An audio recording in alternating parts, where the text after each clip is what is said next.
Oi, gente. Oi, Dé. Peraí que eu vou parar aqui meu som.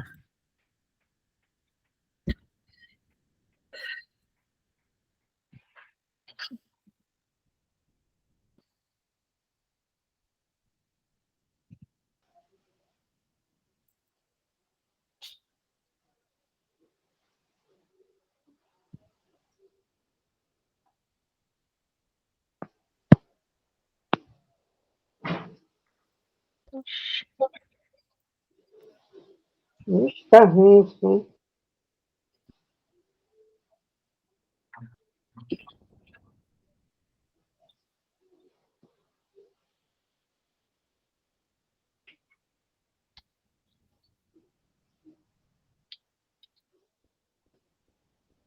E aí, gente?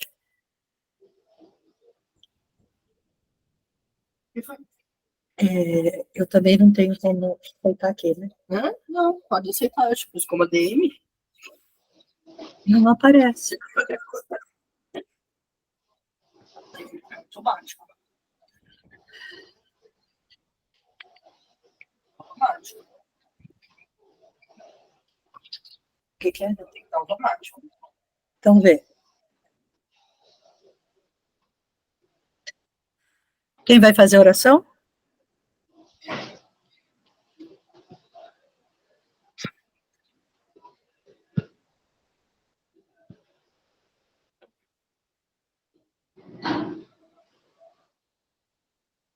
E aí, pessoal? Quem vai fazer a oração? Alguém levanta a mãozinha aí. Pode fazer, Vani.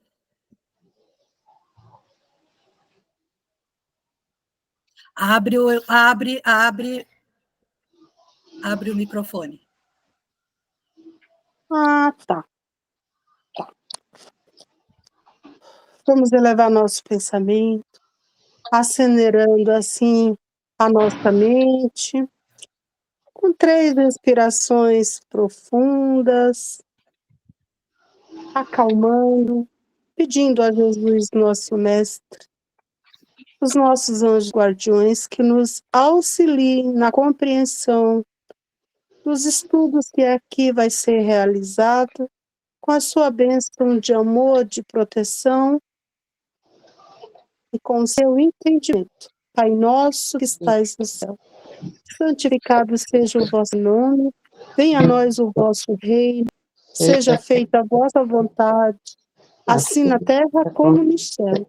O pão nosso de cada dia, dai-nos hoje, e não nos deixeis cair nas tentações, mas livrai-nos de todo o mal, pois teu é o reino, o poder e a glória para todos sempre. Que assim seja, graças a Deus e graças a Deus.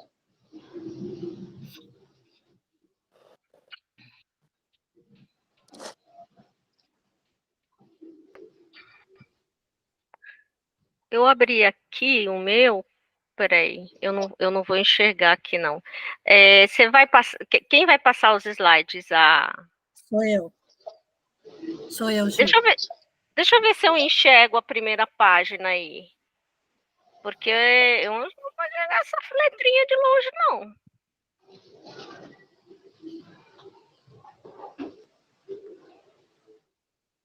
Espera aí. Um minutito só. Uhum. Bom, nós vamos falar hoje sobre as noções gerais sobre a Bíblia. Ah, enxergo. Enxergo sim. Eu que estou achando que eu estou. Né? Eu coloquei bem grande. Não, é melhor, porque eu pensei que era essa letrinha aqui, igual assim, ó, da parte de cima. Bom, vamos falar do livro antigo, né, o Antigo Testamento, a parte da Bíblia. Aí a gente fica pensando, né, bom, a gente estuda, no Espiritismo não entraria, não entra, né, na verdade, o Espiritismo trata sempre da passagem do Cristo, os apóstolos, né, os ensinamentos do Cristo, porque a gente vai pensar e vai aprender sobre o Antigo Testamento. É algo assim que parece ser separado, mas não é, né?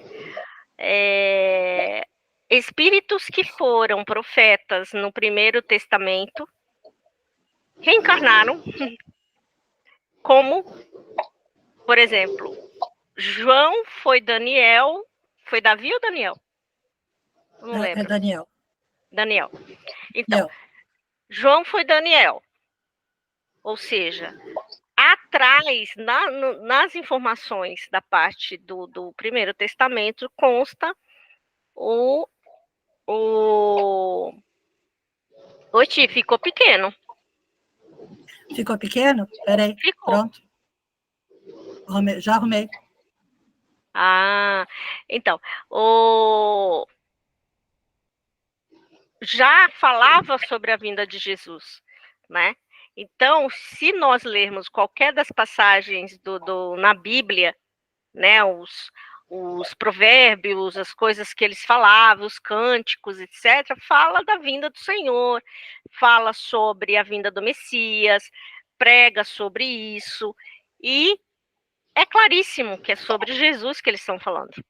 Não é de outra pessoa, e não é outro profeta, e não é outra criatura. Então, a gente vai ver um pouco sobre isso, sim, e depois a gente passa para o Novo Testamento. O curso de aprendizes é exatamente do início ao final, né? Vamos lá. A Bíblia é o livro considerado mais importante dentre todos os que já foram escritos em todos os tempos e lugares. O mais editado e já traduzido em mais de 1000 línguas e dialetos humanos, não havendo livros termos de comparação entre ela e todos os outros livros. O termo Bíblia tem origem no grego biblos, plural de biblion, que significa livros. Em Visão Espírita da Bíblia, Herculano Pires escreve: a Bíblia, que o nome quer dizer simplesmente o livro, é na verdade uma biblioteca, reunindo os livros diversos da religião hebraica. Representa a codificação da primeira revelação do ciclo do cristianismo. Livros escritos por vários autores estão nela colecionados em número de 42. Foram todos escritos em hebraico e aramaico e traduzidos mais tarde para o latim, por São Jerônimo, na conhecida Vulgata Latina, no século V da nossa era. As igrejas católicas e protestantes reuniram a esse livro os evangelhos de Jesus, dando a estes o nome geral de Novo Testamento. Eu vou pedir para quem está com o microfone aberto, fechar, porque fica dando interferência nos demais. Por favor. Então, a gente tem aqui um início, né, de informação, né, sobre o nome, sobre o número de livros, e, obviamente, né, começou no hebraico e aramaico, línguas antigas, e foram traduzidas para o latim. Do latim veio para outra língua, ou línguas latinas, né, o português, traduzido em todos os idiomas, em todo o planeta, em todo o mundo, tem a tradução da Bíblia. Nem que seja como um livro distante, né? Dependendo do lugar, eles usam outro tipo de conhecimento que não é o cristão. Mas o cristianismo é o que é mais divulgado e o que está em maior parte no mundo todo. Pode passar.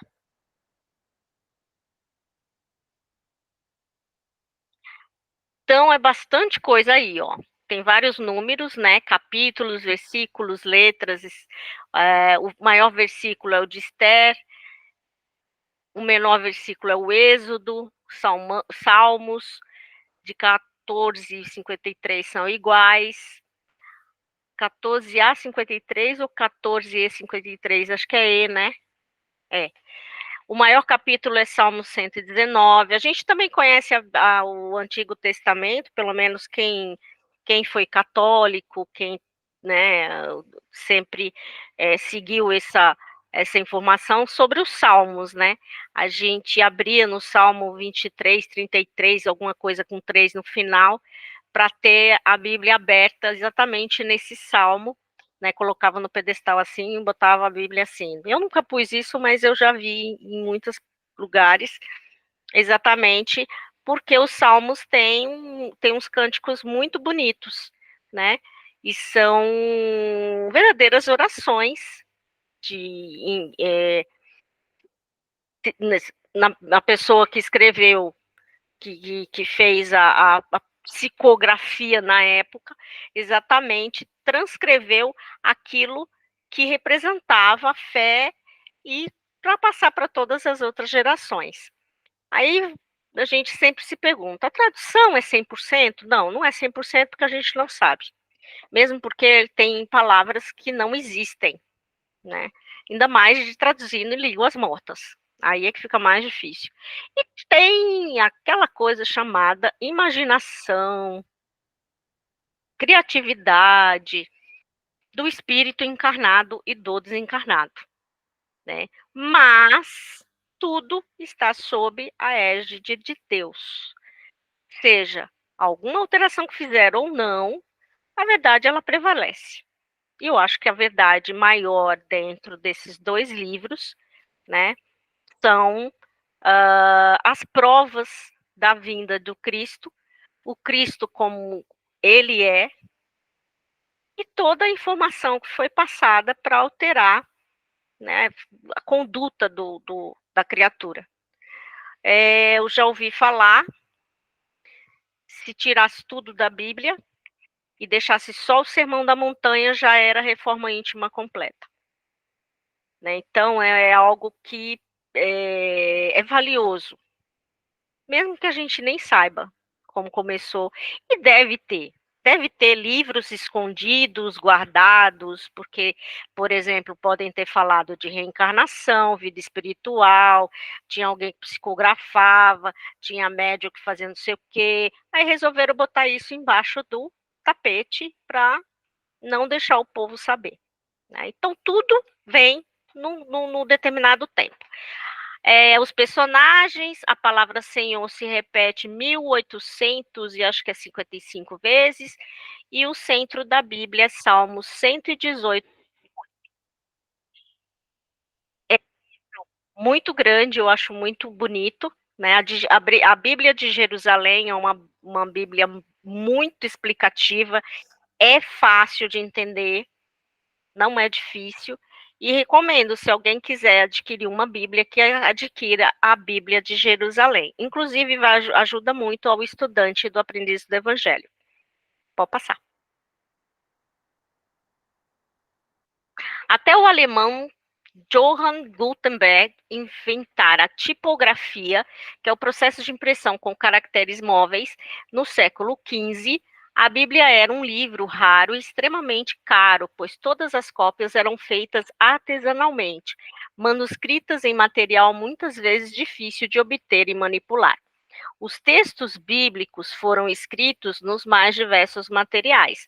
Encontramos inscrições em pedra no Egito e na Babilônia, datados de 850 a.C., em argila e cerâmica, em madeira, utilizada durante muitos séculos pelos gregos, em couro, em papiro, em velino, preparado a partir da pele de bezerros, em pergaminho, a pele de ovelhas ou cabras, e mais recentemente em papel, desde o comum até os extremamente delicados e finos, com bordas douradas.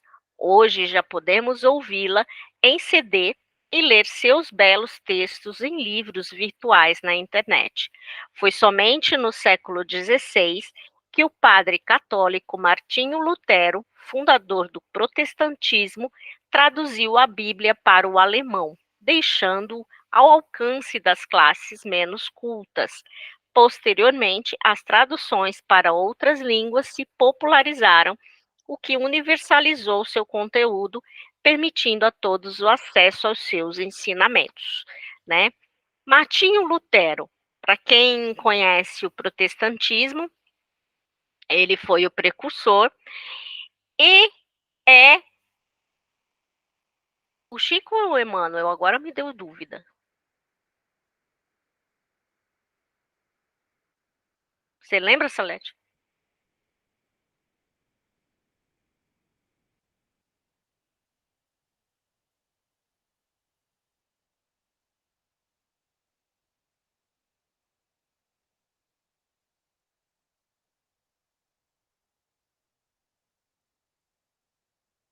Ou a Salete tá travando, tá meio travada aí. Bom, enfim, a gente daqui a pouco confirma. Mas é um dos espíritos que são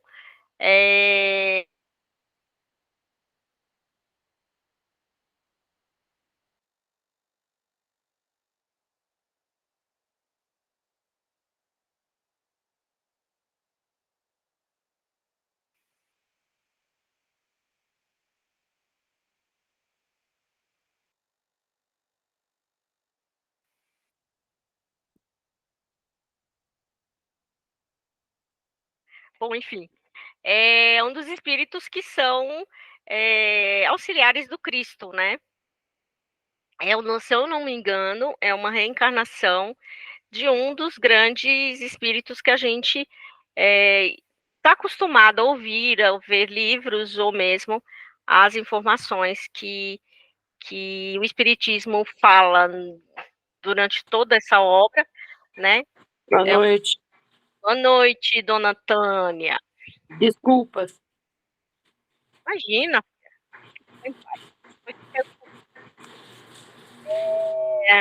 É isso.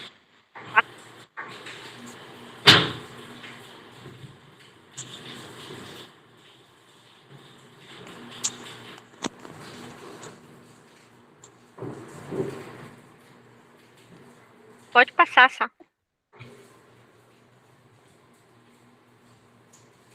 Por causa das inúmeras traduções, da grande quantidade de símbolos, alegorias e sentidos ocultos, das interpretações diferentes dos textos e até mesmo das alterações propositais de palavras e trechos inteiros, há, em muitos casos, distorções dos textos primitivos.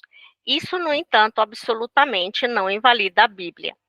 Em A Gênese, capítulo 4, item 6, Kardec escreve: a Bíblia contém evidentemente fatos que a razão, desenvolvida pela ciência, não poderia aceitar hoje, e outros que parecem estranhos em ação, que mais os nossos. Mas, ao lado disso, haveria parcialidade em não se reconhecer que ela contém grandes e belas coisas. A alegoria nela tem lugar considerável e, sob esse véu, ela esconde verdades sublimes que aparecem se buscar a essência do pensamento, pois, nesse caso, o absurdo desaparece. Então, Deus tem vários nomes na Bíblia, né? Adonai, El Shaddai, Jeová Shalom, Jeová Rafá, Palê, Elohim, Jireh, Dikenu, Jeová Nissi, Chamá, Adonai, Elion, Elcaná, Kadosh, Shafatar, Chamá e El Rai, acho. Oftai, Rai. Bom, então, a Kardec dá um parecer bem interessante referente à Bíblia, né? Que é para a gente não deixar de acreditar porque houve alterações ou mesmo Foi fechado, porque ele devido à mudança nas traduções, né? Então o que é para ser lido, é para ser estudado e é para ser passado pelo crivo da nossa razão, da nossa reflexão. Com o passar do tempo, a gente consegue entender bastante coisa, principalmente depois que a gente faz esse curso. Fica mais fácil compreender os, os, os mandamentos. Diga, dona Salete Maria. É Paulo de Tarso. Era Paulo? Isso, Paulo de Tarso. O Martim Lutero é uma reencarnação de Paulo de Tarso. E tinha que ser alguém que protestasse, porque o Paulo de Tarso ele é conhecido pelos protestos que ele fazia, né?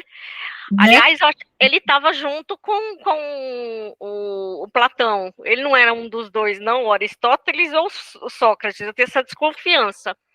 Porque tem um que é veemente. Sócrates.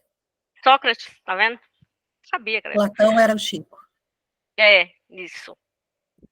Então, esses espíritos, eles permanecem o tempo todo seguindo Jesus, né? E ele é tão veemente naquilo que ele acreditava e naquilo que ele defendia, que só podia ser ele para protestar.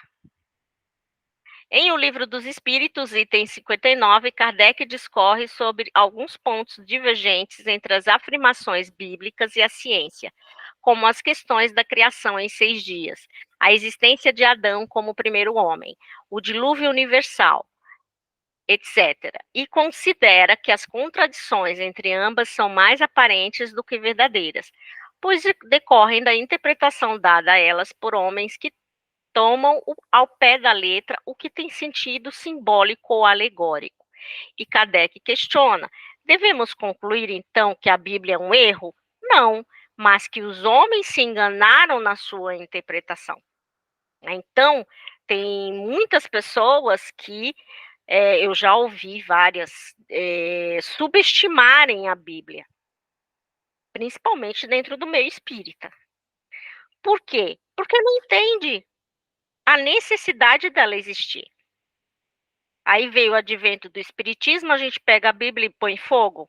Não, muito pelo contrário. A gente deve utilizá-la como uma base de estudo e de reflexão e de comparação. Porque o que a gente precisa é comparar as coisas, também para a gente entender. Kardec mostra um enorme respeito e uma profunda compreensão quanto à importância e à beleza da Bíblia, e essa deve ser também a atitude dos espíritas perante ela. Devemos conhecê-la e estudá-la como um valioso patrimônio da humanidade, um instrumento fundamental para trilharmos os caminhos espirituais a que estamos destinados. Isso é de extrema importância. A gente tem que manter e sempre aumentar o nosso conhecimento. Como espíritas, precisamos estudar. O estudo, gente, é chato ficar lendo livro de estudo, eu já pensei desse jeito, né? Tanto que eu fugia mais, quando era mais nova, fugia do livro de estudo e ia direto para o romance, porque eu achava mais legal. Hoje eu nem leio mais romance e já acho melhor o livro de estudo. Porque é algo que tem um momento certo para a gente estudar. E tem um momento certo para entender, né? Qual é o menor versículo da Bíblia? É o João 11:35. Jesus chorou. E tem fundamento. Porque se Jesus chorou, foi grandioso, né? Foi algo que deve ter sido uma vidência além. E no mínimo é a escolha errada que a gente fez, que a humanidade fez, que fez ele chorar. Bora lá. O próximo. A composição. Em sua forma inicial, a Bíblia não tinha a disposição atual e, para facilitar sua leitura e entendimento, em 1227 d.C., convencionou-se dividi-la em capítulos. A subdivisão em versículos se aconteceria em 155, 1551, né? Depois de Cristo. Foi também nesse período, durante o Concílio Ecumênico de Trento, 1545 a 1563, na Itália, que se determinou que a Bíblia, para os católicos, seria composta de 73 livros, divididos em duas panes: Antigo Testamento, 46, e o Novo Testamento, 27. Esse número varia um pouco, dependendo da religião cristã que a adota, pois algumas rejeitam alguns textos e algumas os acrescentam ou os substituem. Testamento significa pacto, convênio ou aliança, e assim temos a Antiga Aliança ou Velho Testamento, Deus e os Hebreus, e a Nova Aliança ou Novo Testamento, Jesus, os Hebreus e toda a humanidade. E ele veio e deu cumprimento. Isso é mais uma informação, né, que a gente não tem, né? Na verdade, assim, né, é algum resumo daquilo que existe na Bíblia, né? É mais para conhecimento daquilo que a gente nunca parou para pensar. Quanto ao assunto e à forma, seus textos podem ser divididos em 3 classes: livros históricos, os livros doutrinais e os livros proféticos. O Antigo Testamento, AT, é o conjunto dos livros escritos por inúmeros autores na antiguidade. Profetas,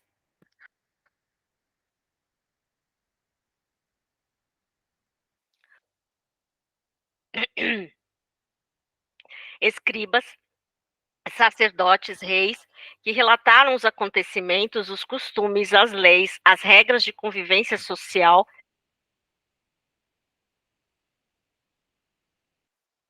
e moral que regiam a vida dos povos da época. Conta a história do povo de Israel, descrevendo a aliança feita por Deus com Abraão e seu povo, bem como as condições e as leis dessa aliança.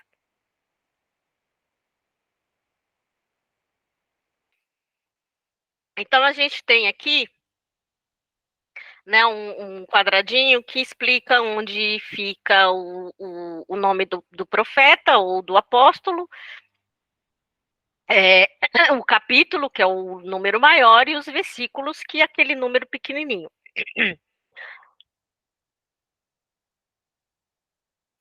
Por isso que a gente, quando tem aquela nota de final do Evangelho, está em Mateus, capítulo, essa a composição. Pode passar.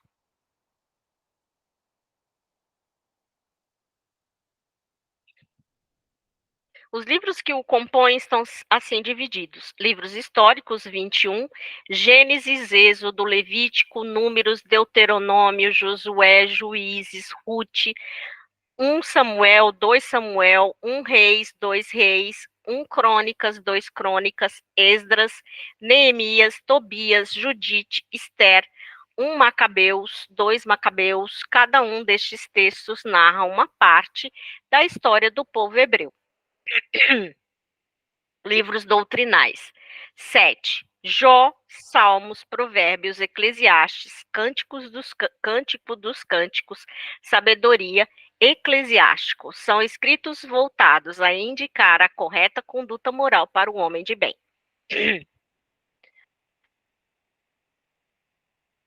Livros proféticos. Eita! Muitos séculos antes de Jesus vir ao planeta, para aqui vieram profetas que anunciaram grandes acontecimentos futuros. Entre eles, alguns se destacaram pela importância e abrangência de suas profecias. Profetas maiores: 6. Isaías, 8 a.C., Jeremias, 7 a.C., Lamentações de Jeremias, 6 a.C., Baruque, Ezequiel e o Daniel, que é uma reencarnação do João Evangelista. O Elias é que é a reencarnação anterior de Moisés.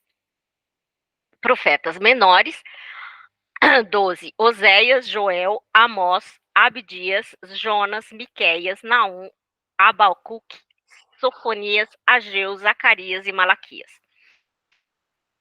Nós temos aqui diversos espíritos envolvidos nesse processo, né? que antecipadamente receberam esta tarefa de quem? De Jesus, né? Por isso que toda a parte de psicografia, que eu acredito que deva ter sido isso, também fosse transcrevendo aquilo que a espiritualidade maior iria passando de acordo com o entendimento das pessoas da época. E se a gente entender, Jesus deu testemunho de tudo que estava antes dele vir. Então, todos os livros, todas as coisas, as leis, as profecias, tudo isso se cumpriu logo após Jesus vir ao planeta e aí deixar a informação e toda a passagem dele. Pode passar, sabe? Eita. Os 5 primeiros livros do Antigo Testamento, que é Gênesis, Êxodo, Levítico, Números e Deuteronômio, formam o que se denomina Pentateuco. Desde os antigos judeus e também entre os cristãos, considera-se que eles são de autoria de Moisés, mas pode haver ali trechos e textos não escritos por ele, como a narração de sua própria morte ou a continuação de certas genealogias envolvendo personagens que viveram depois dele. Essas informações passaram também para os judeus passaram a utilizar esses textos, né, por conta de terem sido escritos por Moisés ou definidos aí, alguém escreveu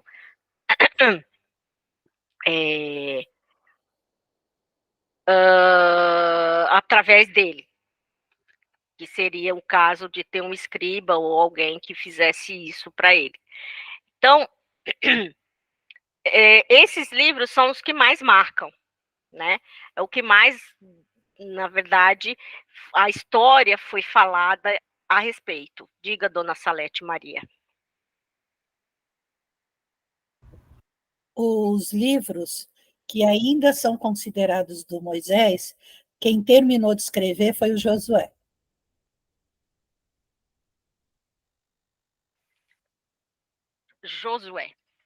Josué. Ele quem continua, né?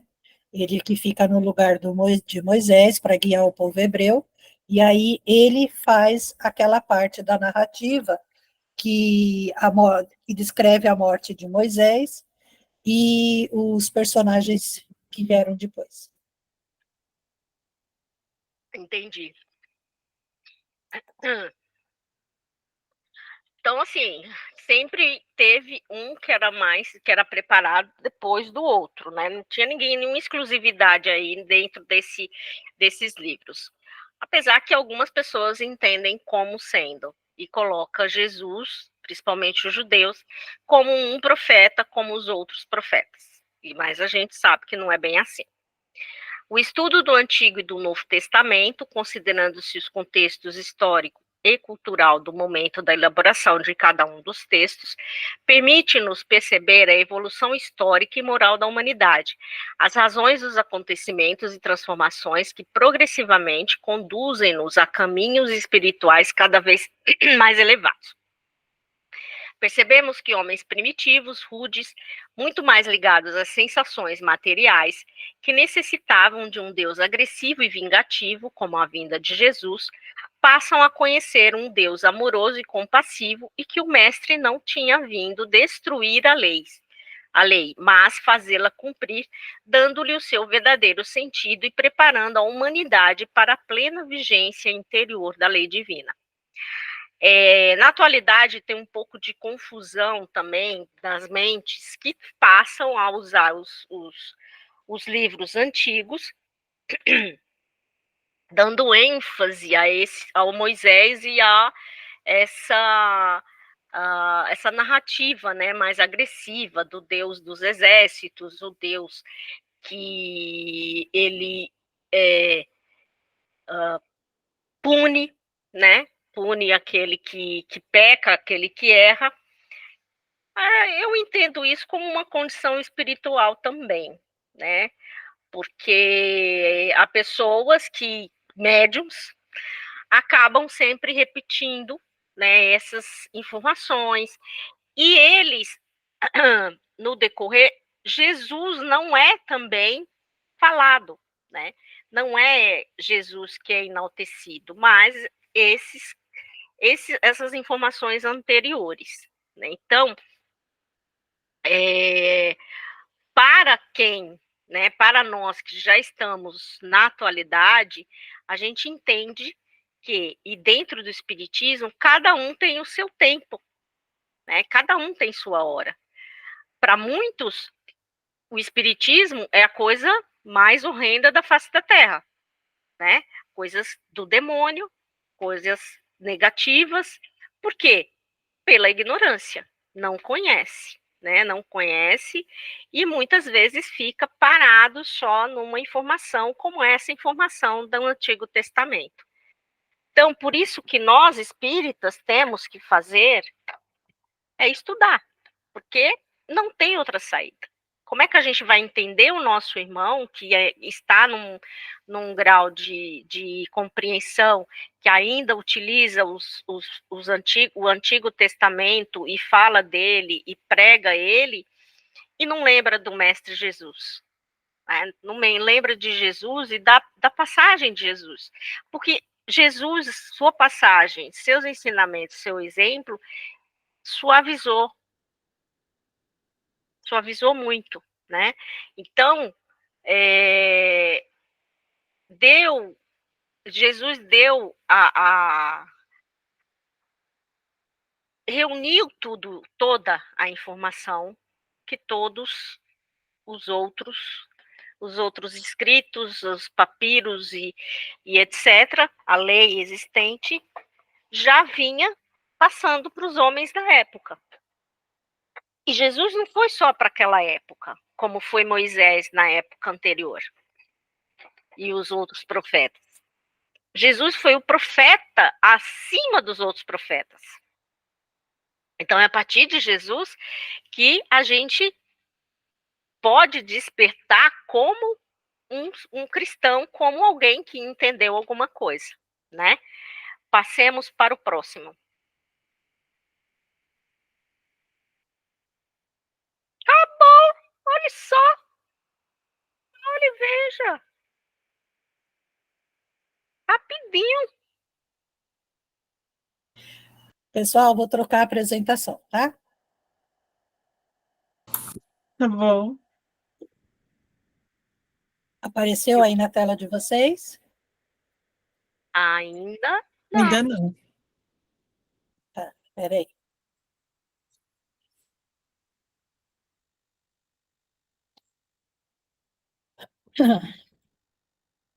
Um momentito só.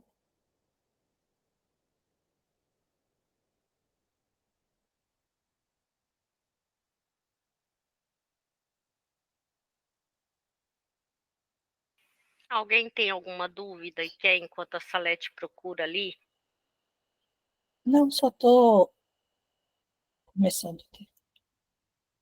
Se alguém tiver alguma dúvida, quiser fazer alguma informação, perguntar alguma coisa, fica à vontade.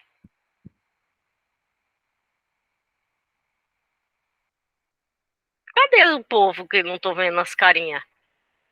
Só tá Josi, Vani, Débora. Tô aqui. A Vani, você tem que ligar seu microfone, Vani. Eu tava tentando botar minha cara, a Bia botou. Então tá bom. Ó, amanhã, hein? Pessoal, Nossa, apareceu? Senhora. Ainda não. Ainda não, Celeste. Saiu e entrou. Ainda não? Né? Paula, sua mão tá Débora. levantada. Paula, você tá sem som. Eu quero fazer uma pergunta. Lição, Paulinha. Na verdade, é uma Diga, pergunta Amanda, vamos ver se a gente sabe responder. é uma pergunta do caminho da luz. Pode ser? E a gente vai É falar sobre- sobre ele agora, né, Salete? Mas diga aí. Pode ser, pode ser. Não, é Mas porque diga aí. é do primeiro capítulo, que foi ser da semana passada. Uhum. Calma que eu Diga. vou falar todinho ele. Então, você acha melhor deixar para depois? Não, mas pode perguntar. É sobre quando fala que os espíritos superiores se reuniram 2 vezes, e fala que foi a segunda vez, foi para quando decidiram que Jesus devia voltar à Terra, vir para a Terra.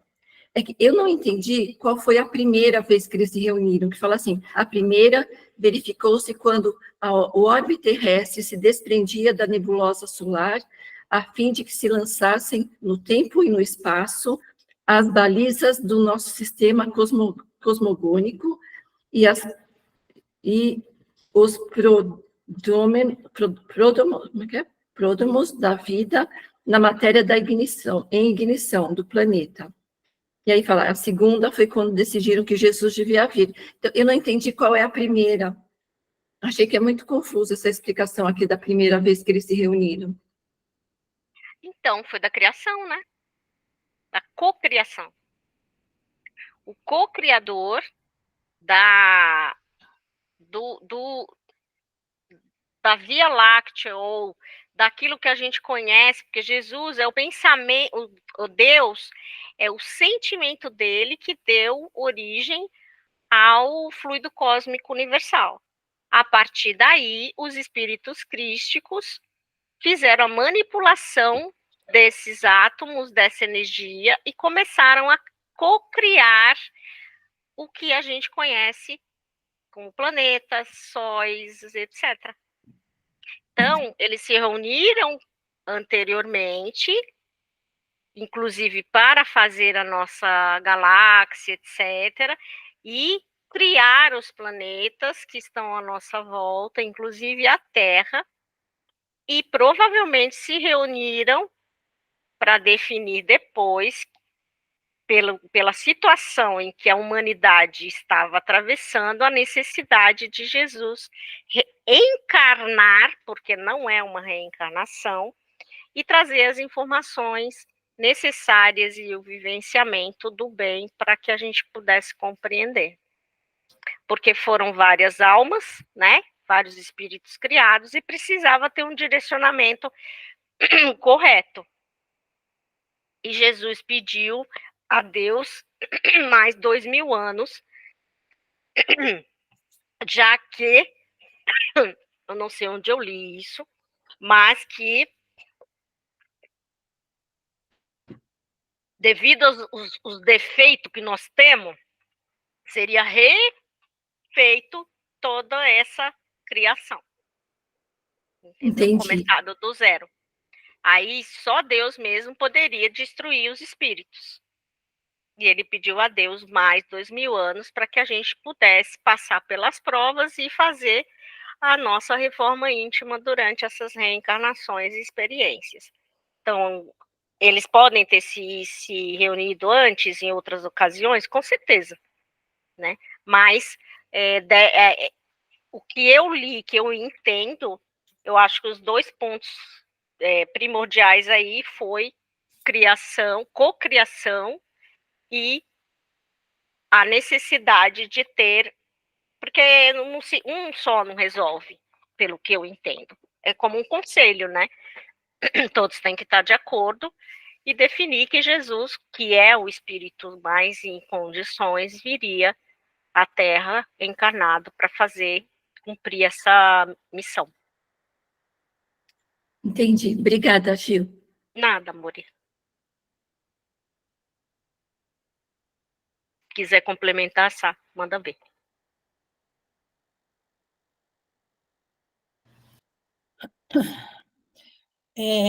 Nós vamos hoje segurar um pouquinho a parte B da aula, tá? E nós vamos focar um pouquinho no caminho da luz, por conta da gente não ter conseguido feito a semana passada. As aulas do aprendiz, elas são um pouco longas e gera, assim, né, um pouco mais de trabalho. Então, se nós não conseguirmos dar as 2 aulas e o livro, não tem importância, porque na outra semana a gente continua, tá? Mas a gente vai dar o livro toda semana, tá bom? Então, eu vou começar o livro hoje justamente daquela parte que nós não conseguimos fazer a semana passada, tá? Então, vamos lá. A obra A Caminho da Luz, História da Civilização, à luz do Espiritismo, merece ser lida e estudada por quem compreende a assistência constante de Jesus à humanidade. Então, quando o Chico começou a fazer as psicografias, né, o Emmanuel quis ditar aquilo que era o começo da história, pela visão dele, de tudo que aconteceu desde que a história foi criada, tá? Emmanuel esclarece no Antelóquio: não deverá ser este um trabalho histórico. A história do mundo está compilada e feita. Nossa contribuição será a tese religiosa, elucidando a influência sagrada da fé e o ascendente espiritual no curso de todas as civilizações terrestres. É um livro religioso, tendo a religiosidade o significado da conexão entre o ser humano e Deus, e que se assenta em informações e conhecimento históricos científicos. Na introdução, poder Emmanuel, esse esforço de síntese será o da fé, reclamando a sua posição em face da ciência dos homens e ante as religiões da separatividade, como a bússola da verdadeira sabedoria. Consiste na abordagem que Emmanuel faz da história terrestre. Se refere aos missionários divinos, espíritos eminentes no plano dos valores espirituais, que visitam outras pátrias siderais e regressam ao orbe no esforço abençoado de missões regeneradoras dentro das igrejas e das academias terrestres. Então, é como eu falei para vocês, o Emmanuel, nesse livro, ele vai fazer o quê? Ele vai trazer a história através de outros espíritos siderais e através daquilo que ele também viu, tá? Então, ele não está mudando a história, ele está complementando. Igreja, lugares de avanço moral e religioso. Academias, lugares de avanço intelectual e de melhora através da ampliação da razão. Na conclusão, afirma: em nosso modesto estudo da história, um único objetivo orientou as nossas atividades: a da demonstração da influência sagrada do Cristo na organização de todos os surtos da civilização do planeta, a partir da sua escultura geológica. As datas do antelóquio e da conclusão chamam a atenção por indicar que o livro foi psicografado por Chico num período de 36 dias, e principalmente pelo momento histórico vivido na época. A obra foi psicografada na iminência da Segunda Guerra Mundial, tá? Ela começou a ser psicografada em 1939. Apreendendo a coerência entre o conteúdo da obra e da época da psicografia feita por Chico, é possível o seguinte entendimento acerca do livro: mensagem esclarecedora da espiritualidade superior à humanidade terrestre, da total compreensão dos andamentos dos fatos no orbe terrestre. Recorda o ascendente místico, elevação religiosa e a melhora espiritual de todas as civilizações que surgiram e desapareceram. Ressalta o interesse na devida compreensão da história, buscando os grandes períodos evolutivos da humanidade, com as suas misérias e seus esplendores, para afirmar as realidades espirituais acima de todos os fenômenos transitórios da matéria. Introdução. Este livro nos mostra o fio inquebrantável que sustenta os séculos das experiências terrestres, reunindo-as harmoniosamente umas às outras. os filhos mais eminentes do planeta podem visitar as outras pátrias siderais, mas regressam ao orbe no esforço abençoado de missão regeneradoras dentro das igrejas e das academias terrenas. Passaram as gerações de todos os tempos com suas inquietações, angústias, guerras ensanguentaram o roteiro dos povos, caíram tronos e esfacelaram-se coroas milenares. E os príncipes do mundo voltaram ao teatro terreno na indumentária humilde dos escravos. Então é aquela coisa, né? Hoje eu sou rei, amanhã eu sou escravo, no outro eu sou uma mulher, no outro eu sou um homem, no outro eu sou um padre, na próxima, e assim vai, né? Cada reencarnação a gente vai passar por uma experiência aqui na Terra. Só Jesus não passou na caminhada dolorosa das raças, porque ele é a luz do princípio. Seu coração é a fonte da vida para toda a humanidade da Terra. E em suas mãos misericordiosas repousam os destinos do mundo. A Gênese planetária. Então, vamos lá. Vamos para o primeiro capítulo agora do livro, tá? Tudo bem até aqui, pessoal? Alguém ficou com alguma dúvida? Não. Ok. A Gênese planetária. A existência de comunidade de espíritos puros e eleitos pelo Senhor Supremo do Universo. Essa comunidade, da qual Jesus é membro, apenas se reuniu nas proximidades da Terra 2 vezes. A primeira, quando o orbe terrestre se desprendia da nebulosa solar. A segunda, quando se decidiu a vinda de Jesus à Terra. Então, eu sei que isso era até uma dúvida da Paulinha. Então, é assim. Dentro do sistema solar, cada planeta tem o seu governador, tá? Aqui na Terra é o Cristo. Nos outros planetas, cada um tem o seu governador planetário. Esses governadores, eles participaram da criação do sistema solar. Então, eles se reuniram, estava só o Sol, né? Eles se reuniram, vamos começar a criar os planetas. Então, foi designado cada governador do seu planeta.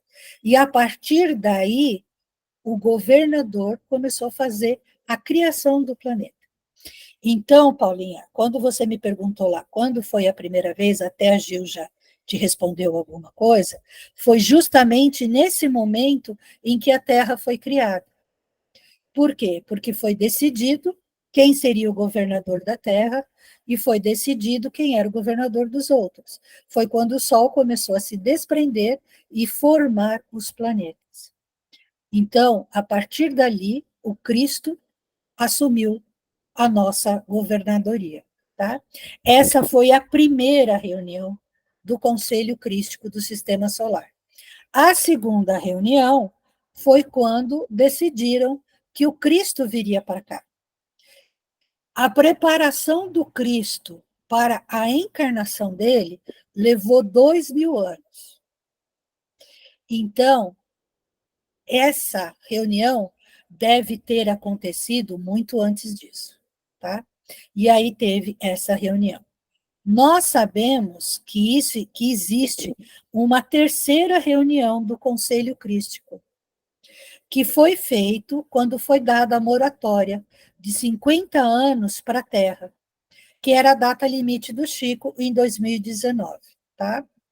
Então, lá, logo depois da Segunda Guerra Mundial, o Conselho Crístico se reuniu de novo, não está no livro A Caminho da Luz, porque já estava escrito, né? Se reuniu de novo, e lá eles decidiram que seria dada uma moratória para a Terra, se não tivesse uma guerra nuclear. Essa moratória tinha data de 50 anos, ela terminou em 2019, E como nós não fizemos uma terceira guerra nuclear, né, uma terceira guerra mundial que seria nuclear, a partir daí, a nossa história evolutiva mudou de rumo, tá? E nós ganhamos o amparo do Conselho Crístico e dos nossos irmãos siderais, tá certo? Alguma dúvida? Então, vamos lá. A Terra dista do Sol cerca de 149 bilhões 600 mil quilômetros e desloca-se em torno dele com a velocidade de 2 bilhões e 500 milhões, né, por hora. Então, é uma bela velocidade. A Terra requeria o concurso da Lua, que seria a âncora do equilíbrio terrestre nos momentos de translação que o globo efetuaria em torno do Sol. O orbe nascente necessita também de sua luz polarizada, cujo suave magnetismo teria ação decisiva na reprodução de todas as espécies. Na grande oficina do orbe em formação, surge a diferenciação da matéria ponderável, dando origem ao hidrogênio, e o frio dos espaços agindo as energias incandescentes do planeta, que dá origem à condensação dos mentais e à formação da crosta solidificada. Então, a Terra ela precisa desses dois pontos, né? O Sol e a sombra, para poder ter um equilíbrio na movimentação durante a translação dela. Por isso que nós temos uma parte recebe Sol, a outra recebe a luz da Lua, e assim nós vamos. Formam-se os primeiros oceanos. A atmosfera está carregada de vapores aquosos e grandes tempestades varrem a superfície do planeta. Mas sobre a Terra, o caos fica dominado como por encanto. A partir do momento que você se condensa aquela parte de metal, a parte da Terra, a atmosfera fica carregada, então começam a vir as primeiras chuvas. Só que a Terra ainda não está no seu equilíbrio total. Então, varia de tempestade para chuva leve, de tempestade, até que a própria magnitude da Terra faz com que as coisas entrem no eixo. E aí começa um ciclo de chuva, sol, noite, dia, e é bem aquilo que a gente costuma ler na Bíblia, né? A criação do mundo. Deus levou 7 dias para fazer o mundo, não é isso? E no 7º dia ele descansou. Isso seriam quase 7 bilhões de anos, tá, gente? Essa é a Gênese planetária.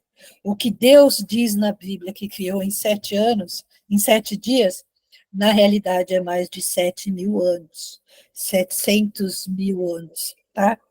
Eu não sei a data certinha, mas lá no livro do Kardec, da Gênese, está lá direitinho o que cada dia da Bíblia dá em milhares de dias nossos, tá bom? Por quê? Porque tudo aquilo que Deus fez, que descreve na Bíblia, é exatamente a nossa Gênese planetária. Só que não é num dia, né? Milhões de dias aí, tá bom? Eu vou procurar para vocês, depois eu posto. Qual é as datas certinhas? Jesus, com suas legiões de trabalhadores divinos, operou a escultura geológica do orbe e estatuiu os regulamentos dos fenômenos físicos da Terra, organizou o cenário da vida e fez a pressão atmosférica adequada ao homem. Jesus, ele fez, né, praticamente a Terra. Ele co-criou a Terra. Então, ele usou todo o fluido universal, mais o que foi a matéria-prima que foi soltada do Sol, e ele construiu junto com, né, os auxiliares divinos, os trabalhadores divinos, e eles criaram a terra. Então, Jesus é que foi fazendo o passo a passo, assim como a gente vai fazer um bolo, né? Se você está numa grande confeitaria, tem alguém que faz o bolo, tem alguém que põe para assar, tem alguém que retira, outro vai decorar o bolo, e é a mesma coisa. Só que Jesus é o dono da confeitaria, tá? E foi ele quem fez, junto com os outros co-criadores, né, que ajudaram a montar todo o nosso planeta e deixar ele adequado até que ele pudesse receber a forma humana. O mestre, sempre sobre as vistas de Deus, estabeleceu também os grandes centros de força da ionosfera e da estratosfera, e edificou as usinas de ozônio a 40 e 60 quilômetros de altitude, para que filtrassem convenientemente os raios solares. Quando generavam os elementos do mundo nascente, Jesus reuniu nas alturas os seus companheiros e viu-se então descer sobre a terra uma nuvem de formas cósmicas, que a envolveram por completo. Passado algum tempo, pôde-se observar na crosta e no fundo dos oceanos um elemento viscoso que cobria o planeta.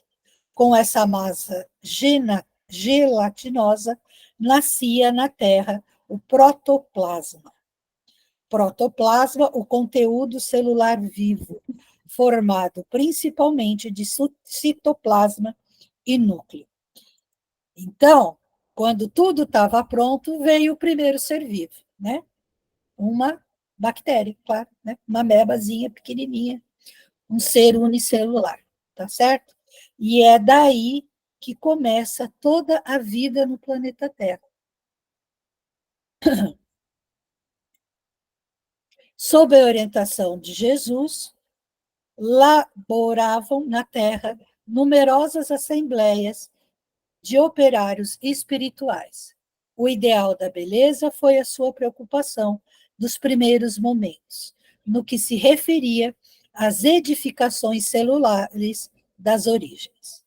As formas de todos os reinos da natureza terrestre foram estudadas e previstas.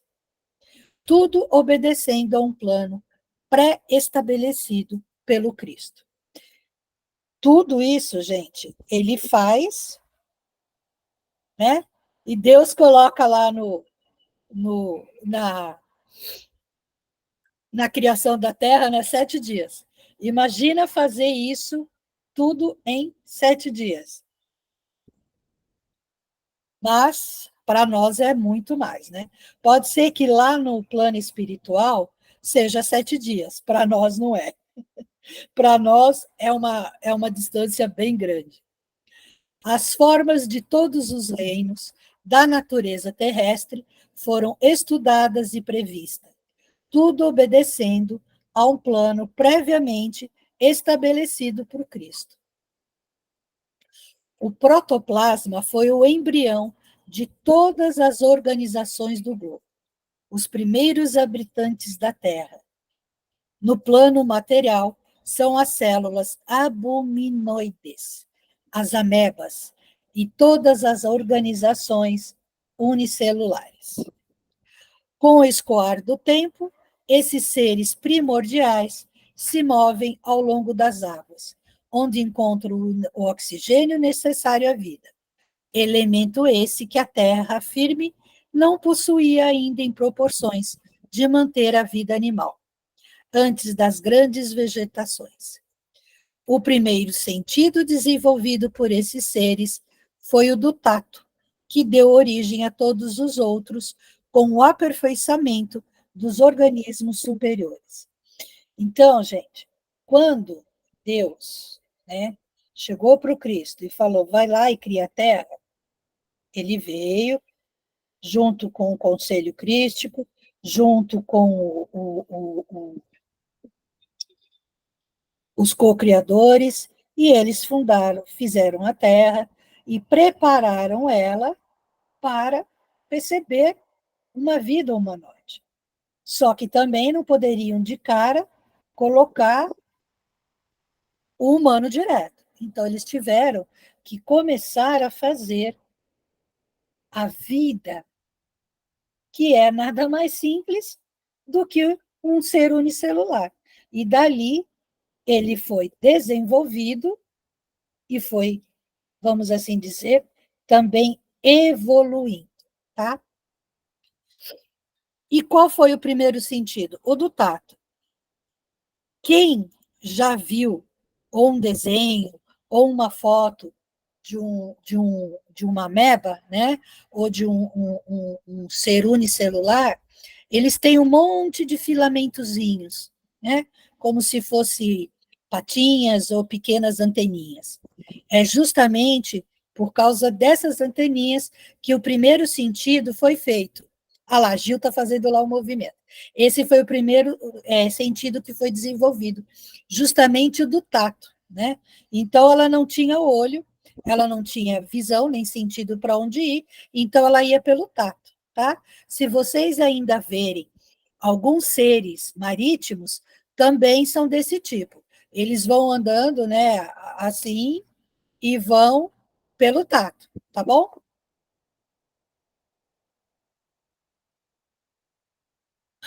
Onde eu parei aqui.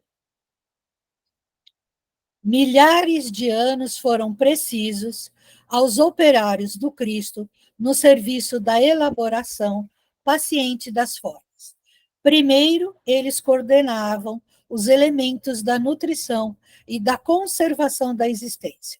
Depois surgem o coração, os brônquios, os prodromos celulares do sistema nervoso. A Terra experimenta ainda convulsões interiores diversas, que estabelecem os contornos geográficos do globo e deneliam os continentes e a posição dos oceanos.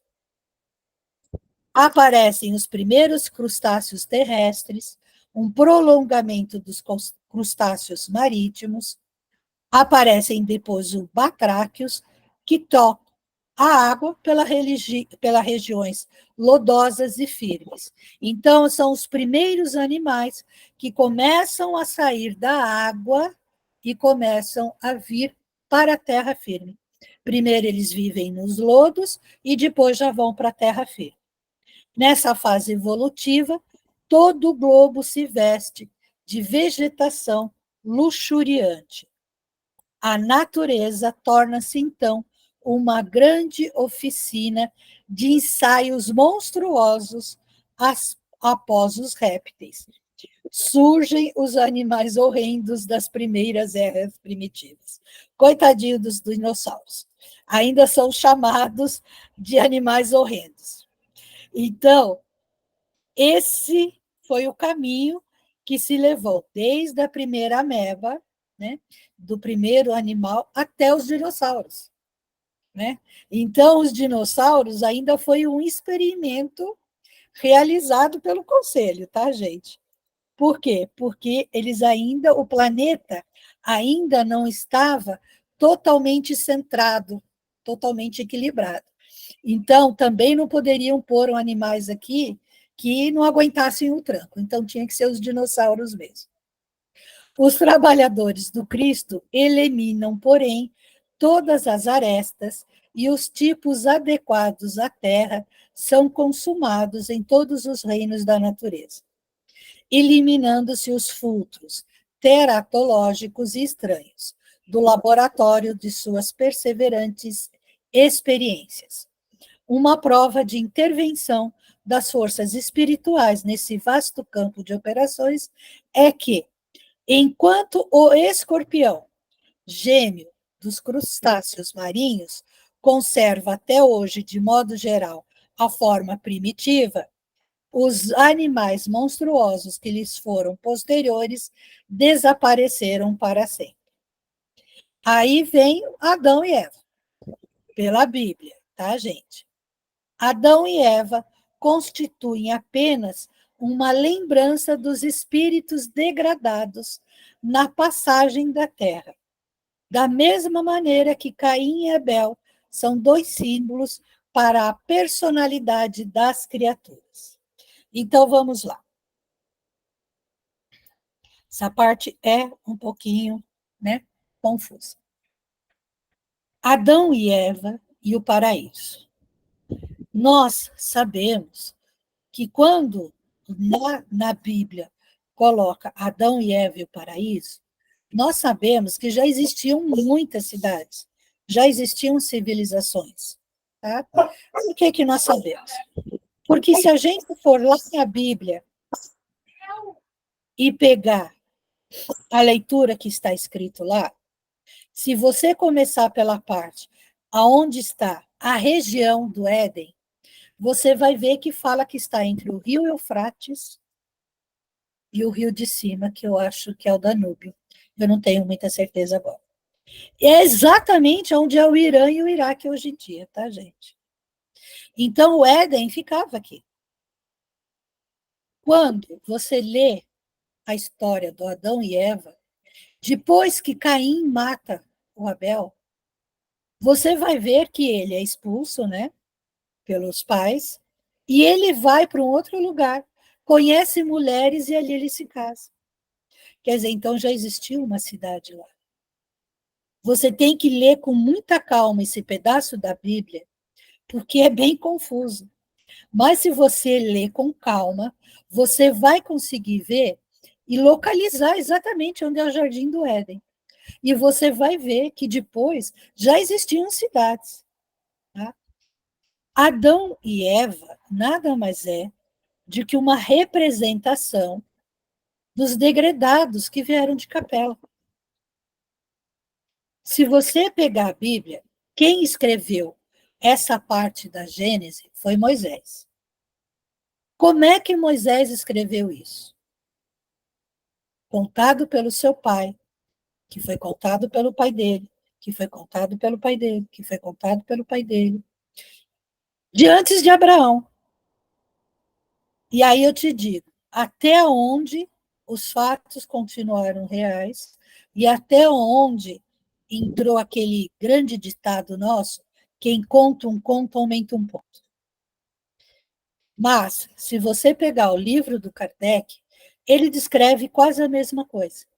O que muda são as datas, né?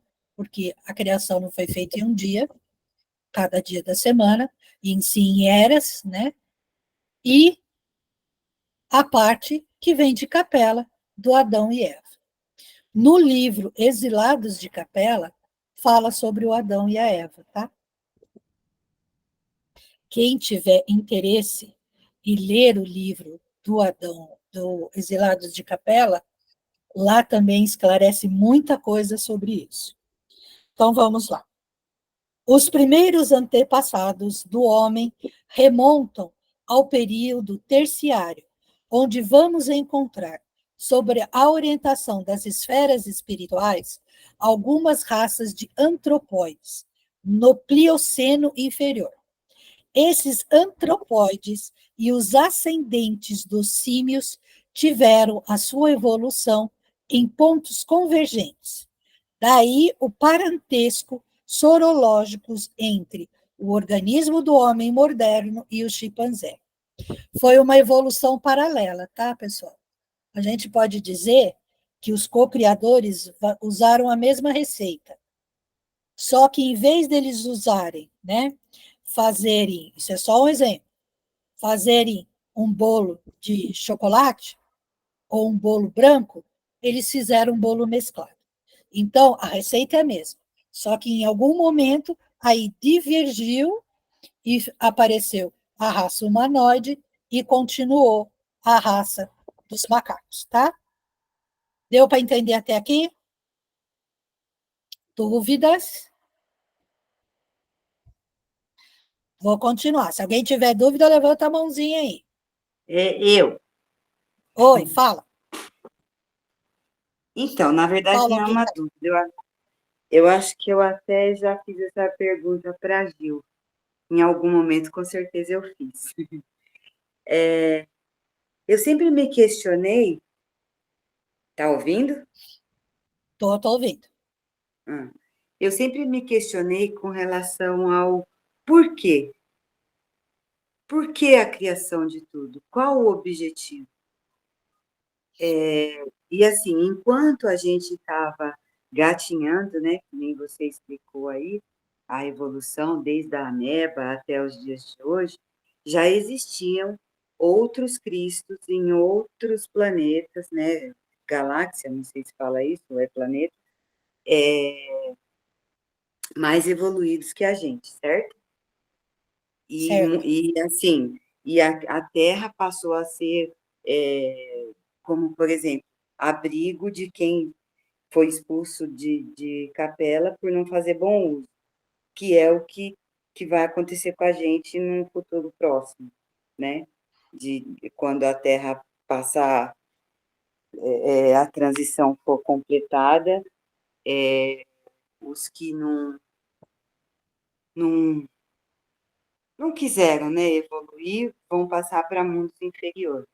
Aí eu sei que isso é uma pergunta filosófica, não sei nem se é pertinente ao estudo, mas já que hoje a gente está estudando sobre isso, talvez a gente consiga ter uma resposta melhor dos nossos mentores. Qual o objetivo de Deus na criação de tudo? Para quê? Tá. É assim, você já ouviu aquela frase que fala que o universo está sempre em expansão? Sim, em movimento, né? Isso. Não, se expandindo mesmo. O Ah, tá. universo ele está sempre crescendo, tá? Uhum. Então, e isso é provado cientificamente, tá bom? Certo. Quando Cristo criou a Terra há 4 bilhões de anos atrás, Cristo já era Cristo, tá, gente? Uhum. O planeta em que ele foi a primeira vez no reino hominal, vamos assim dizer, o planeta dele já não existia mais. Então, assim como o ser humano nasce, cresce, vira adulto, depois ele vai envelhecendo e chega uma hora, o corpo morre, né? Porque se esgotam os fluidos e o corpo morre. Assim são os planetas também e alguns sistemas estelares. Então, o que acontece? Precisa ter esse movimento cíclico. Em algum momento, quando a Terra foi criada, outros planetas estavam desintegrando, vamos assim dizer. Então, precisa haver uma continuidade.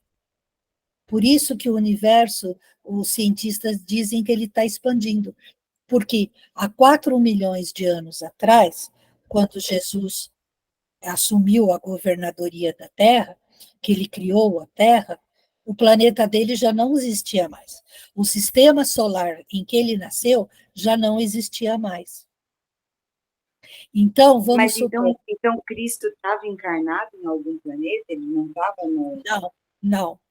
no plano espiritual? Cristo, não. Cristo, quando ele, há 4 milhões de atrás, ele já era o Cristo, tá? Ele já era o Cristo. Ele levou 4 milhões de anos para evoluir ao ser crístico que ele é, Ah, entendeu? sim. Entendi.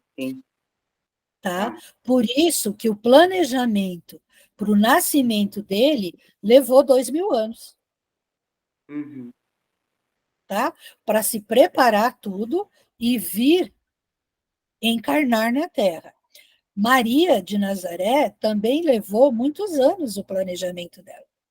Quando começou o planejamento do nascimento de Maria, ainda Godoma e Sodoma ainda existia. Ela estava lá quando Sodoma e Gomorra foram destruídas. Ela ajudou no resgate dos irmãos que foram retirados de lá. Já estava sendo preparado o nascimento dela.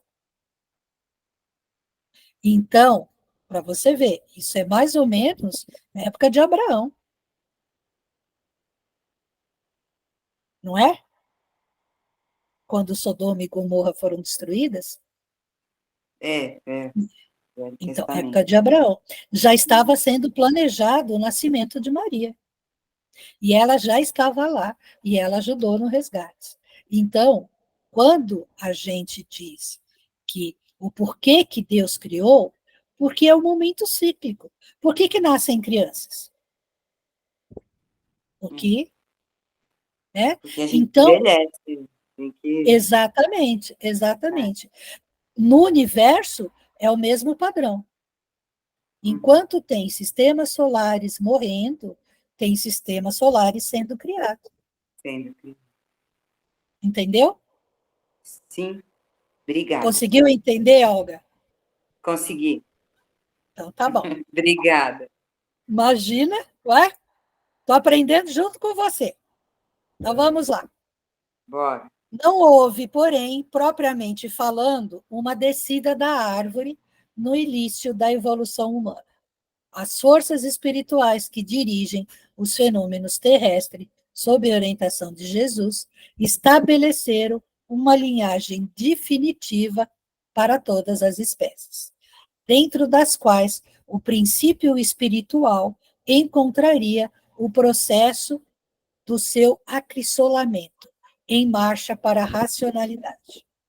Os peixes, os répteis, os mamíferos tiveram suas linhagens fixas de desenvolvimento, e o homem não escaparia a essa regra geral.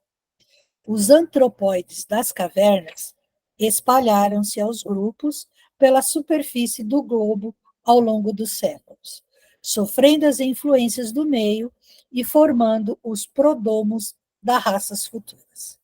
Extraordinárias experiências foram realizadas, então, pelos mensageiros do invisível, até fixarem no primata os característicos aproximados do homem do futuro. Os séculos correram até que um dia os espíritos operaram uma definitiva transição do corpo perispiritual, pré-existente do homem primitivo, surgindo assim os primeiros selvagens de complexão melhorada, tendo a elegância dos tempos futuros. Quando a forma estava quase pronta, quando resolveram que aquela era a receita boa, foi que foi feito o primeiro perispírito humanoide. Tá? Raças andânicas, gente, já é o capítulo 3. Então, isso vai ficar para outra semana, ok? Vocês conseguiram entender como é que se desenvolveu tudo até chegar na parte dos humanos? Ficou ainda alguma dúvida? Oi, Salete. Pode falar. Boa noite a todos. Viu, Salete, eu só volto um pouquinho na parte, eu não entendi direito, quando você citou Sodoma e... Como que é? Sodoma e Gomorra, é isso? Essa é tá a fase lá que... desculpa, é que eu não sei direito não, né? Isso aí é quando Deus joga fogo em tudo, é isso aí? Quando destrói tudo? Isso. Na Aí história eu da me perdi Bíblia... um pouquinho no tempo.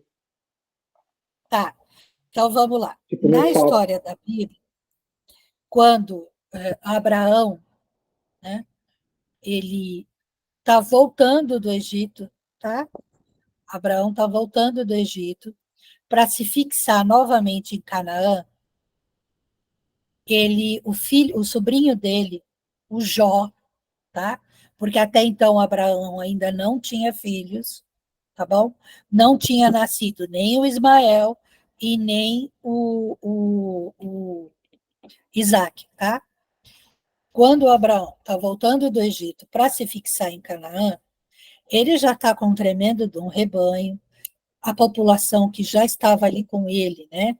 Que a princípio era a família dele, foi agregando, já era muitas pessoas. Então, o Jó, o sobrinho dele, resolveu que iria se separar dele. Então, foi dividido os rebanhos, porque o Jó ainda era, né, vamos assim dizer, era o herdeiro dele, que ele não tinha filhos. Então, foi dividido o rebanho, meio a meio, e eles se dividiram no povo. Então, Jó foi para a direita e Abraão para a esquerda, tá? Não sei precisar exatamente onde é. Jó foi morar justamente lá em Sodoma e Gomorra, que eram duas cidades próximas uma da outra, certo? Só que as atitudes do povo de lá, vamos assim dizer, né, muito libidinosas, né? Era um povo muito, além de corrupto, prazeres fácil, bebedeira e assim é mais. Quando Deus vai até Abraão e fala que vai destruir Sodoma e Gomorra, Abraão pede para ele: Senhor, não destrua a cidade, deve ter gente inocente lá. Aí Deus fala assim para ele: se meus anjos encontrarem lá 10 pessoas que são puras, não vou destruir a cidade. Aí Abraão vira para ele e fala: mas Senhor, e se só houver 7? E aí ele fala assim: se houver 7 pessoas puras lá, não vou destruir a cidade. E ali Abraão fica chantageando, não, né? Fica discutindo com o enviado e fala para ele: mas se houver só uma pessoa? Ele falou: se tiver uma pessoa, eu não destruo a cidade. E os anjos vão até a cidade e vão na casa de Jó. Só que quando ele chega lá, né, a cidade está assim, era uma festa de orgia a céu aberto. E eles tentam agredir os enviados. Um forfé E aí, danado lá. um forfé danado. E aí, os enviados retiram Jó e a família de lá. E falam para Jó: se você achar mais alguém que seja puro, que saia junto com você. E eles saem da cidade, que é até quando fala que não é para olhar para trás. E a esposa do Jó olha para trás e vira uma estátua de sal. E a cidade é totalmente destruída, tá? Então, isso é na época de Abraão, antes de nascer tanto o Ismael quanto o Isaac, tá bom? E os enviados, eles destroem a cidade já se acharam, arqueólogos já acharam a cidade tem as pedras vidrificadas, como se tivesse explodido uma bomba nuclear. Tem mais ou menos o mesmo efeito, tá?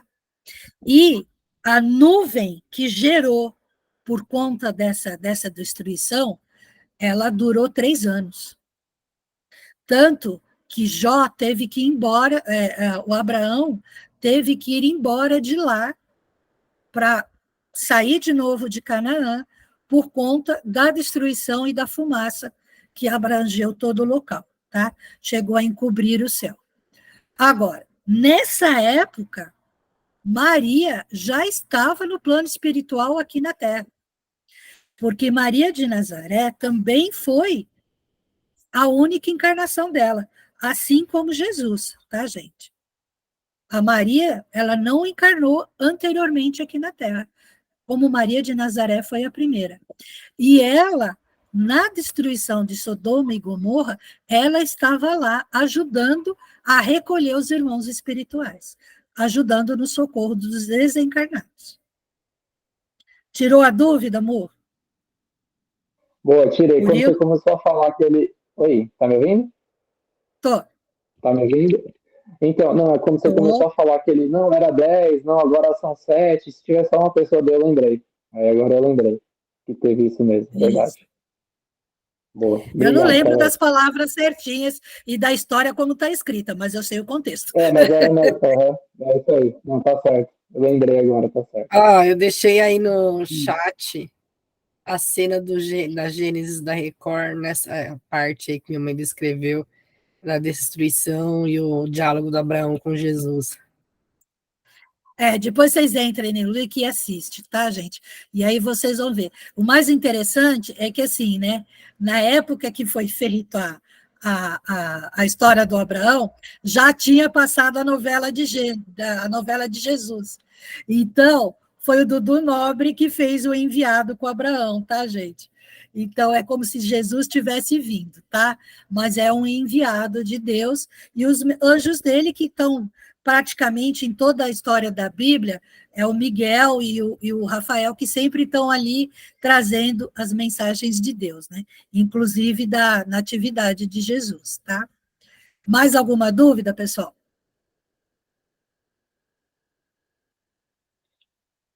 Eu Oi, Salete, por pergunte. que ela não pôde. Ó, se for muito besta a minha dúvida, mas isso é uma coisa que me intriga. Por que ela não pôde virar e olhar para trás da cidade? Por que a esposa do Jó virou só por ter olhado para trás? Olha, eles não falam exatamente o porquê que ela virou sol, tá? Mas era uma prova de fé. Isso tá bem explicado. Era uma prova de fé, que eles tinham que sair e não olhar para trás. Por quê? Porque ela estava muito envolvida naquelas coisas que acontecia lá em Sodoma e Gomorra, tá? Então, era uma prova para eles, que eles tinham que sair de lá e não olhar para trás. Então, em outros termos, eles tinham que cortar toda a ligação com Sodoma e Gomorra.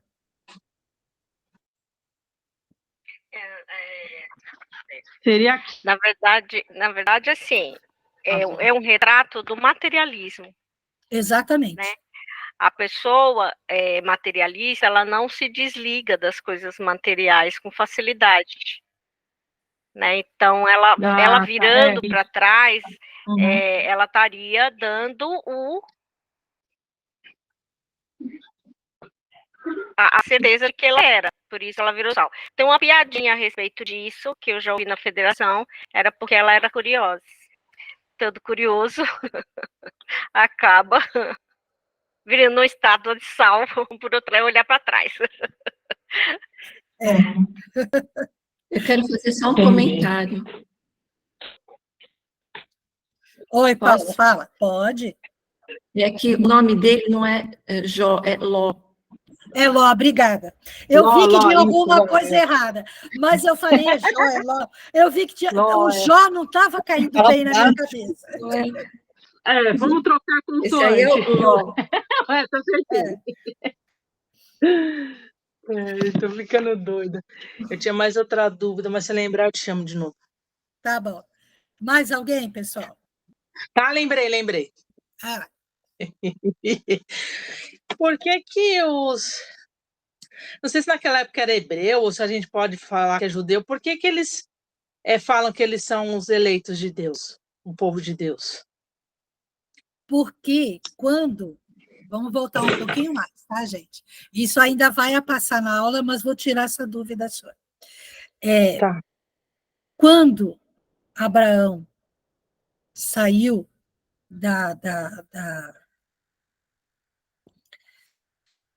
Oh, Jesus, não vou lembrar o nome da cidade. Enfim, quando Abraão começou com a peregrinação dele, ele fez o pacto com Deus de seguir o Deus único, porque até então não existia, vamos assim dizer, o povo hebreu, tá?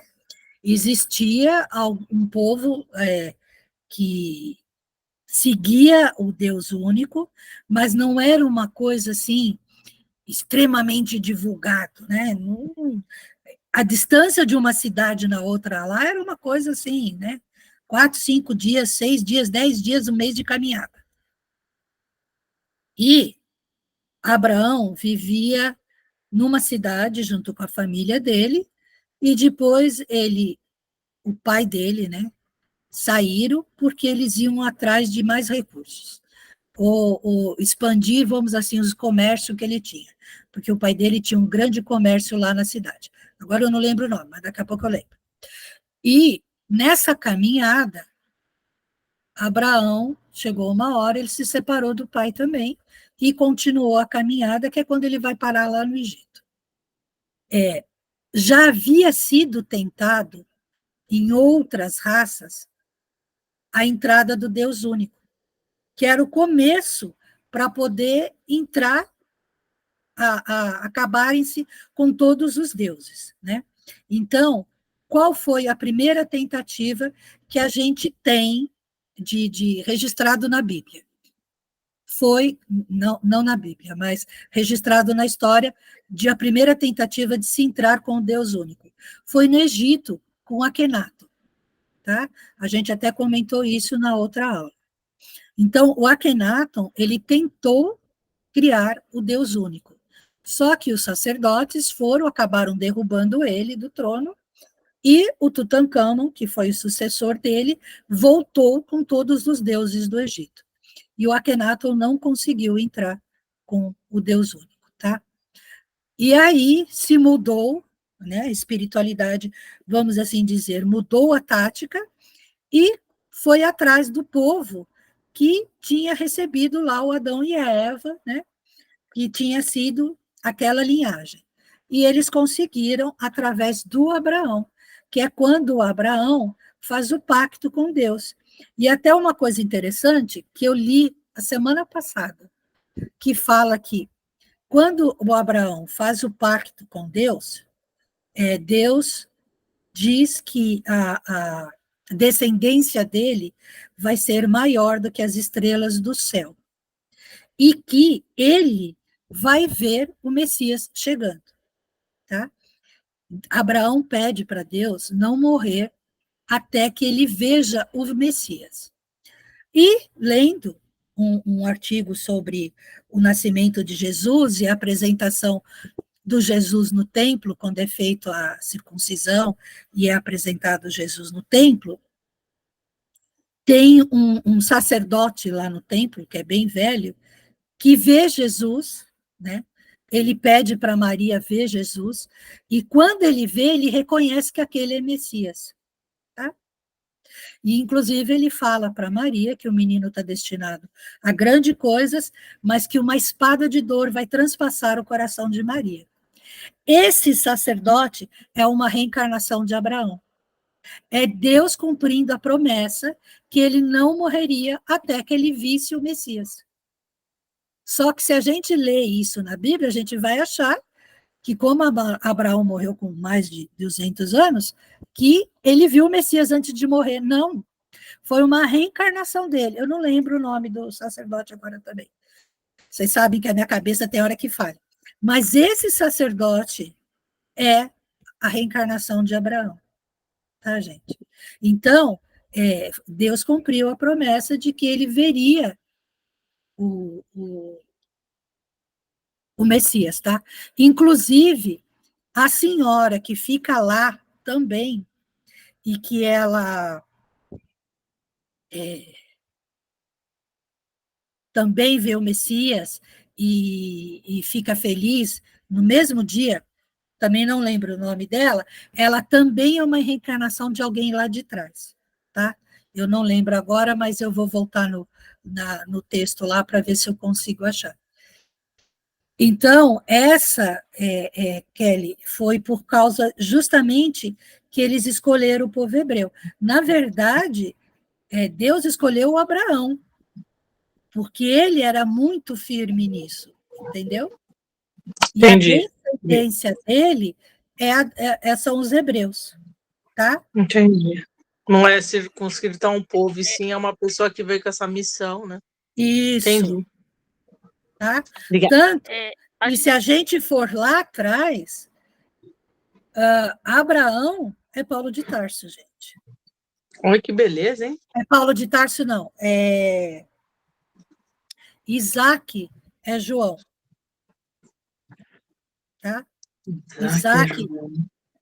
O Isaac, o filho de Abraão, ele é a encarnação também de João, tá? Então vem lá Isaac, aí vem lá Platão, aí vem lá Daniel e João, tá bom? Entendi. A gente termina, que horas? 9 horas ou 9h30? Agora. Não, agora. Ah, então tá bom. Pessoal, mais alguma dúvida?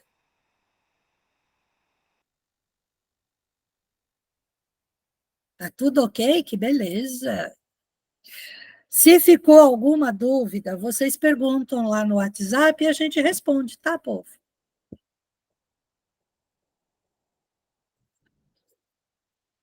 Beleza. E, para não quebrar a regra... Quem chegou? Miguel! Ei, agora sim! Meu amor! Isso porque eu falei, né? Lindo. Mãe, fala baixo. Ah, agora sim, já tava sentindo falta. Esse bebê não estava dormindo? Tava, mas já acordou. A noite vai ser longa. Aí, fala pra gente. Prepara pra balada. E eu falei, né? Mãe, fala baixo. Vocês ouviram eu falando, né? Mas eu tô falando baixo, que eu Não, posso mas você fazer. não estava falando baixo. Ele já descansou, ué. Foi lindo. Ele já dormiu a noite toda, vocês não estão entendendo.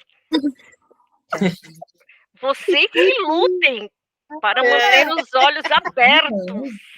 É só. Ele tem sono de passarinho. Ele dormiu Tem. 1 hora. É Foi o isso aí. suficiente. Agora tá com a pilha Meia-noite tá logo carregadinha. aí, meia-noite chega rápido. Bom, quem vai fazer a oração final? Miguel. Você vai fazer a oração, bebê? Não. Ele ainda está dormindo, gente.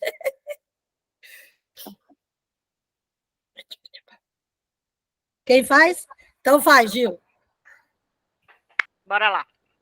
Vamos fechar os olhinhos. Né, Miguel? Fecha o olhinho aí pra gente fazer oração.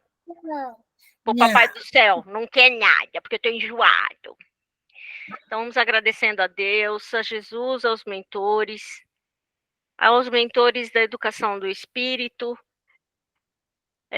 ao nosso mestre amado, que nos auxiliou neste momento, nos dando a inspiração necessária para a realização da aula de hoje.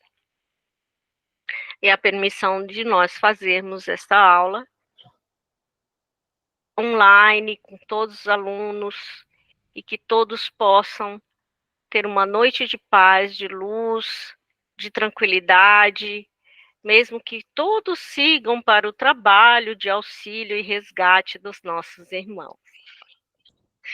Então, vamos descansar o corpo, agradecendo a Deus por mais um dia, por mais oportunidades de aprendizado, e que amanhã seja um ótimo dia, iluminado e com muita paz. Que Deus abençoe a todos nós e que tenhamos muita paz no nosso coração. Pai nosso que estás nos céus, santificado seja o vosso nome, venha a nós o vosso reino, seja feita a vossa vontade, assim na terra como nos céus. O pão nosso de cada dia nos dai hoje, perdoai as nossas dívidas, assim como nós perdoamos os nossos devedores. Não nos deixeis cair em tentações, mas livrai-nos, Senhor, de todo o mal. Que assim seja, graças a Deus e graças a Deus. Que todos tenham uma ótima noite. E para quem é de sábado, até sábado. Quem é de domingo até domingo. E por Quem Miguel. É de quinta até quinta. Isso, também tem essa. Até quinta, até domingo. E quem é de amanhã. Quem é de amanhã também até amanhã. Amanhã. Tchau, Miguel. Até domingo. Tchau. Tchau, Até amanhã. Boa noite. Beijo. Obrigado. Tchau, tchau. Tchau, tchau. Tchau. Fiquem com Deus. Boa noite. Boa noite, até amanhã. Aldinha. Fala, Olga. Eu já falei, é só boa noite. Tá bom, tchau. Tchau.